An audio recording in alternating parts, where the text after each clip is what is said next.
And welcome back here to Live Now from Fox. I'm Andrew Kraft. So in the meantime, in our continuing coverage of the Epstein saga, the DOJ's #2 official, Deputy Attorney General Todd Blanche, met today with Ghislaine Maxwell, the imprisoned former girlfriend of financier and convicted sex offender Jeffrey Epstein. Now, this meeting took place in Florida. We heard from Blanche on social media saying this: "Today I met with Ghislaine Maxwell, and I will continue my interview of her tomorrow. The Department of Justice will share additional information about what we learned at the appropriate time." Fox News correspondent Rebecca Castor with more.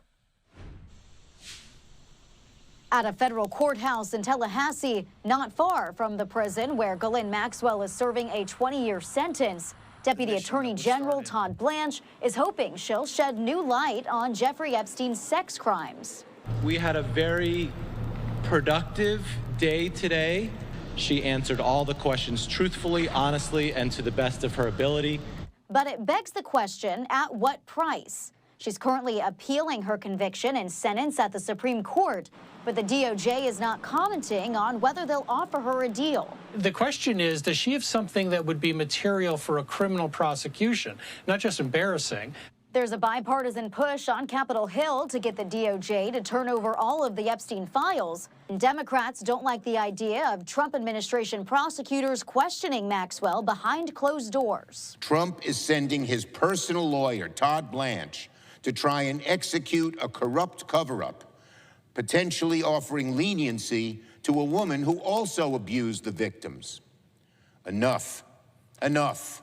The sit-down comes several months after the DOJ told Trump his name appeared in the files and later told the public there was not a client list to release. I don't think any of that's a surprise that he's mentioned the documents. I mean, of course, it's everybody who's ever met the guy is going to be mentioned. Lawmakers on the House Oversight Committee also want a meeting with Maxwell.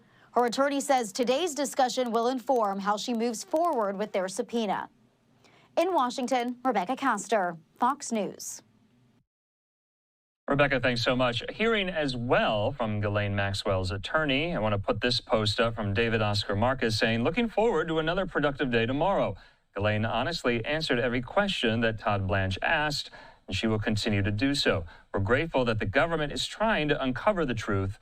They have never before spoken with her, and we trust the process here." Let's bring into the conversation some more legal analysis with legal expert John Day. He joins me. John, thanks for being with us, and good to see you here. I guess my first question is this: what more can Ghislaine Maxwell offer to the federal government? There was a trial. Wouldn't this have all come out in her very own trial where she was convicted? She's serving a 20-year sentence. What more can she say? Who else is there to implicate? Right. Well, thanks for having me. And that's been my question. If there's some super card, a killer card that she has to play, why wasn't it played before when there was a trial? The Department of Justice was prosecuting her. If there is information that leads to some type of criminal prosecution, because that's really the only information that would be relevant. I mean, there might be embarrassing information, but why wasn't that card played previously when she was facing, a sentence of 20 years in federal prison? So I think that's the question in my mind and the mind of a lot of people who have been following this. What information is there? We've had Blanche in there for, now it's going to be 2 days asking questions, and they seem to be productive questions and answers coming from Maxwell. But again, if she had all this killer information, why didn't it come out before? Yeah, I mean, that's my question. I mean, if you're Todd Blanche, John, what's your line of questioning? How do you approach this?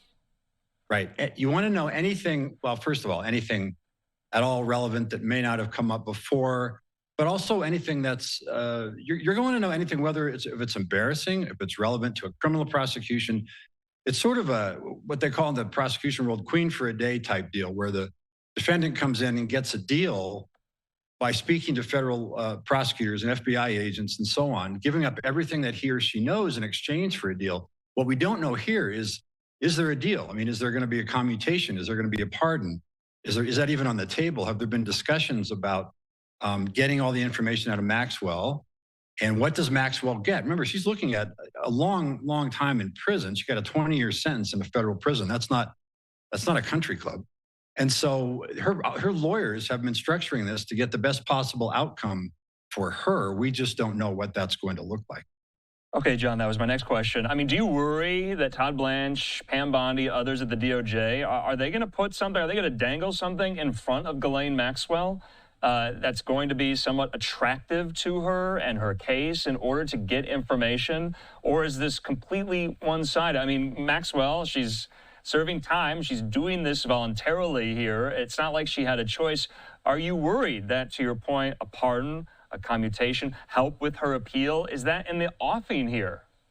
Well, you know what's unusual and unique about this is all these negotiations are being done in public. I mean, we are watching this go down in real time. So if there is a deal, everybody understands that it was done following Todd Blanche's 2 days of questioning of Maxwell in a federal prison. If anything comes out of that, where she gets a benefit, and it's going to be very clear what the track was to get her there. So unlike most discussions like this between prosecutors and defense lawyers and defendants, all the conversations are taking place publicly in real time. And so we're watching it go down. So if there is an outcome that benefits Maxwell, we're going to know how that came about. Yeah, I'm just kind of curious, you know, a lot of people who are following this story, John, extremely, extremely closely. And some have even called them conspiracists. We won't call them that because it is right to get answers and demand them here. And one of the key sticking points that people are having a very difficult time to wrap their head around is how can there not be more people in this sordid web?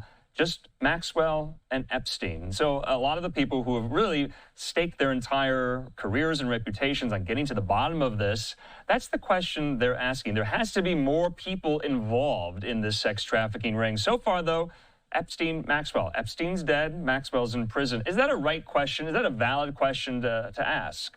Yeah, it's a valid question, and it's a valid question to ask because remember what's on the other side of this. There are about 1,000 young women, girls who are victims, all right? And remember, you have to remember this. This is the Maxwell-Epstein victim list. We've been talking about the client list a lot, but we can't forget that underlying all of this is the fact that there are about 1,000 young girls who are victimized. And I think sometimes that gets lost in the news about what's going on with Epstein and Maxwell and the interviews. But remember at the end of the day that there were these young girls, these women who were victimized. And it's good not to lose sight of that as we're trying to figure out what's going on, what information Maxwell has, what she's going to do with it, is she going to benefit from it? So, John, there's kind of a dual track route here going on. Let's go to Capitol Hill as well. Some of these subcommittees in the House, they also want to speak with Maxwell. And I can't think of any time, and this vote was out of committee. They did vote to subpoena Maxwell for maybe a deposition. Has a defendant serving time ever been deposed in front of a Capitol Hill committee here? I mean, what is that going to look like if that happens? Do you think that will happen?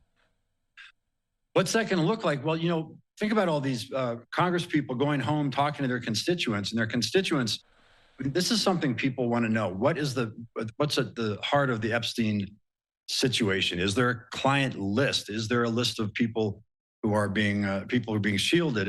Are there people we know about? Are there people we don't know about?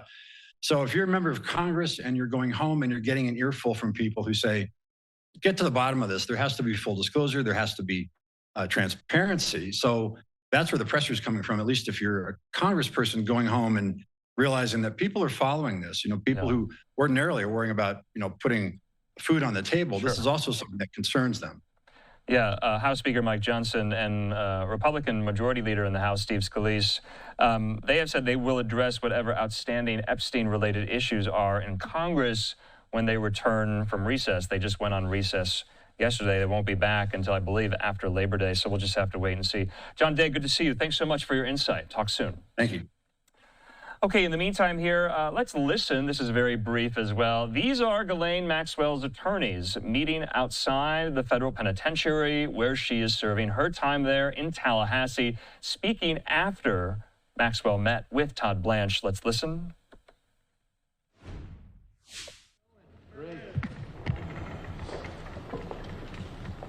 Come on over, Leia. Hi, everybody. Nice to see you all. We had a very productive day today with the Deputy Attorney General Todd Blanche and Ghislaine Maxwell. First, we want to thank the Deputy Attorney General for being so professional with all of us and for meeting with us. He took a full day and asked a lot of questions, and Ms. Maxwell answered every single question. She never stopped, she never invoked a privilege, she never declined to answer. She answered all the questions truthfully, honestly, and to the best of her ability. And that's all the comment we're going to have today about the meeting. We don't want to comment about the substance of the meeting for obvious reasons, and we'll go from there. So thank you all so much. Will you guys be coming back for a second day? We're not going to comment on that now. Thank you. Thank you. Thank you.